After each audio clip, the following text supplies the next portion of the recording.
I feel anxious, and my head is racing about all kinds of things. And I had prayed, I'm like, God, help me be present to this. But I'm wearing a hat with cow ears. No one needed anything from me at the moment, so it seemed easier to just be with my anxiety, my sadness, whatever was going on. And there was this little boy, kindergarten age. He was a cow too. And he was sitting on the floor over here. And I'm on the floor, like supporting myself with my hands. And I kept noticing, as we were saying, he kept scooching closer and closer to me. And he was looking at me, and I looked at him. We knew each other. But at one moment, he got right next to me, and he just put his hand on mine. And that snapped me out of this spin of anxiety. And we talk about God is still speaking. And there was just this reminder in this hard and awkward and playful moment that I was not alone. I heard God speaking like, we're going to be in this together. And so I share that story with you, that we would be awake to the ways that God is with us, even in the hard and the awkward and the messy. My son last night was telling me one of his favorite parts of the story. I have a 24-year-old who's visiting me from Washington, D.C. One of his favorite parts of the story, he said, I really like that part, and it's said twice, he knows, where Mary ponders these things and contemplates them in her heart. And that's the invitation for us too, even on the joyful Christmas morning, where it can be, depending on where you are, what your life circumstances are. Christmas Day can often be the more chaotic one. Christmas Eve's the silent night and the candlelight.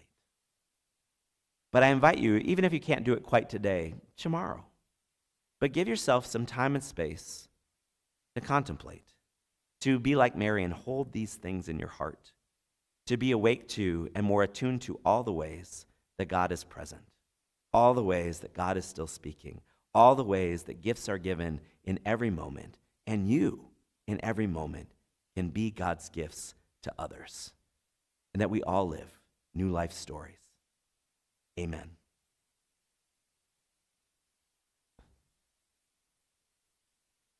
And in thanksgiving for God's new life, we have this time of offering. If you have physical, tangible offerings, there are plates at the back of the sanctuary. People share gifts online as well. But we're receiving the gift of the music of our choir and the gift of God's presence and love and light in the world.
Gracious God, we thank you for the little light born in Bethlehem, for your light born in us and ways that we can embody it.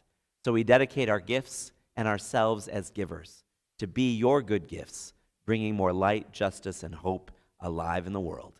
And all God's people say, Amen. Please be seated.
Enter into this time of prayer and community, you'll find the prayer, concern, and joys list. Not usually it's on the back of the bulletin, it's on the inside back page. And if you would like prayer requests shared that way on Sundays and in the PDF bulletin for our online worshipers, just call or email the church office and Jen will include these prayer requests. 2 requests you see printed here that are newer this week. We are holding in prayer the friends and family of Anne Sullivan. Anne was married, she passed away. Anne was married to David Sullivan, who is the brother of Colleen Thomas. So please hold also Colleen and Dennis Thomas in your prayers at this time. And Betty Mish asked for prayers for her daughter Lynn, who has had a recurrence of cancer. Then we're holding in prayer this morning Lee Elliott. Lee, they found a blockage in an artery in her leg, and I talked with Spencer this morning, and Spencer said he was going to try to worship with us online. So Spencer, we are holding you and Lee in our prayers. They did not yet have the surgery scheduled for her at Northwest Hospital, but they're planning to do a surgery today. So please hold them in your prayers. Then also Barbara Long, who's in Colorado at this time of year, trying to how much of this story to share. First, she's okay this morning, but she was having seizures this week, and George said that they almost lost her several times. And they were looking for issues that would be connected with her brain. What they found was issue with her heart, and they installed an emergency pacemaker, and then she had a surgery 2 days ago. And I called this morning and was delighted that she's the one that said, "Hello, Michael. Merry Christmas." So there's still, though, some things they have to look at and some concerns for her, and that she'll be meeting with doctors this week ahead. But so please hold George and Barbara in your prayers. They were also telling me they would be worshiping with us online, so our love and prayers are with you. We'll start with a moment of centering silence. I'll offer some words of prayer, invite you to share your words of prayer, and then we will have a moment of listening for how God is still speaking, and then close out by sharing in the prayer we remember Jesus teaching his disciples. Would you join with me?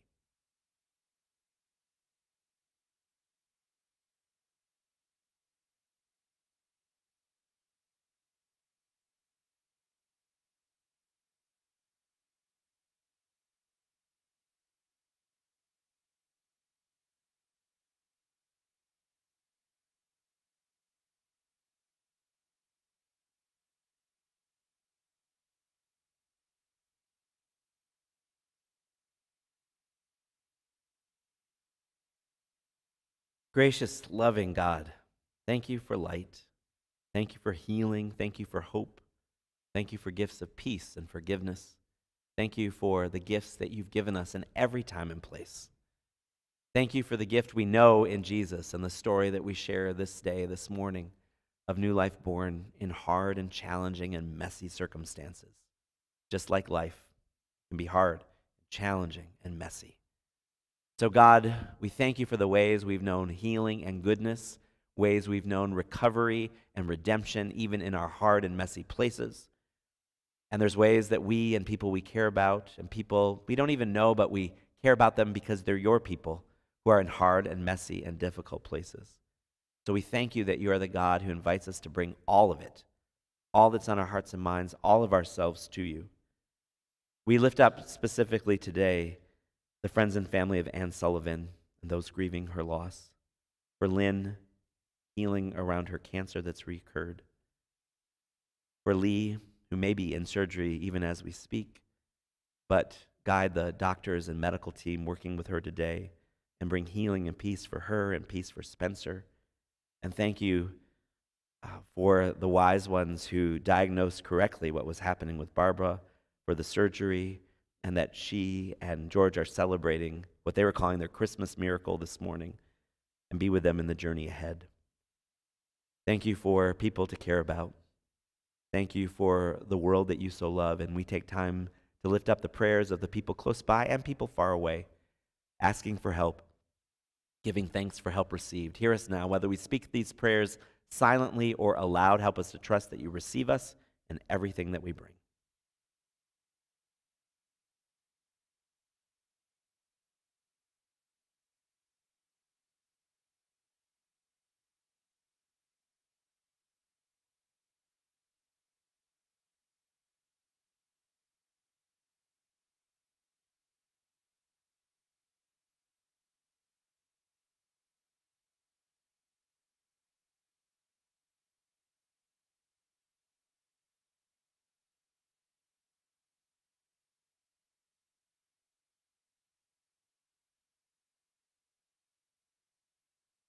God, thank you this day, especially lifting up Joseph, who said yes, Mary, who said yes, that our yeses to you can result in new life. Thank you for Mary, who pondered these things in her heart. Help us to follow in that way, to ponder, to listen, to be present. It's hard to do when things are chaotic or scary, but we take time now to practice as we hold this space for one another together, to listen for how you're still speaking. In the silence, to be open to images and ideas, or just in our own weariness, to be still and know that you are God. We wait on you now in silent listening together.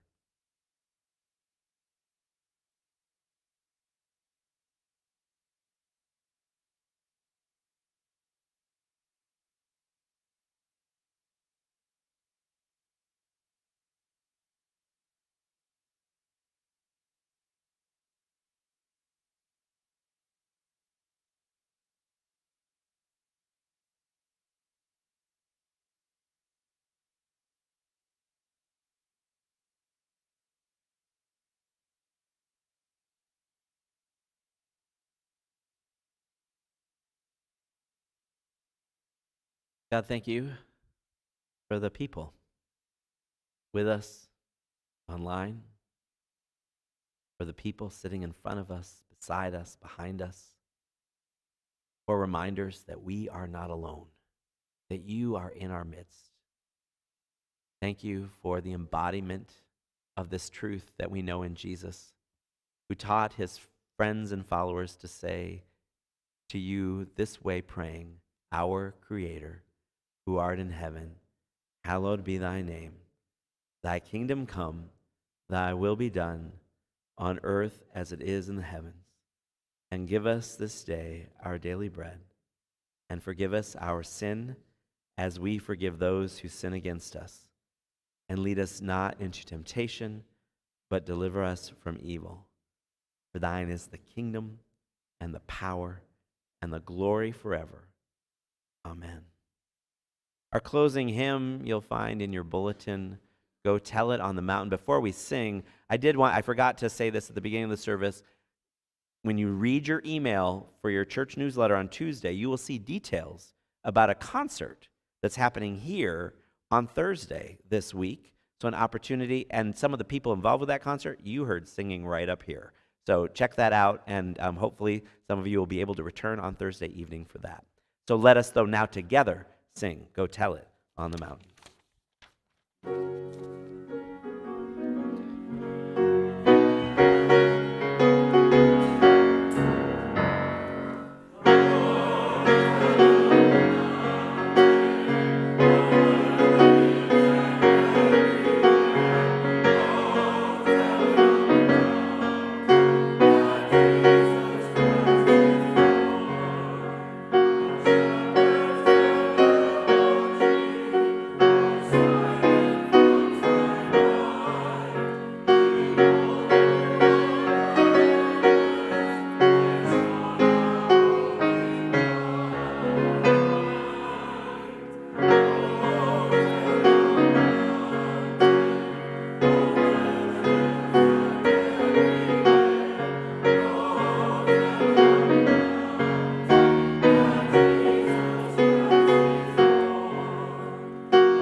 I invite us to stretch open our hands in mutual blessing and receiving.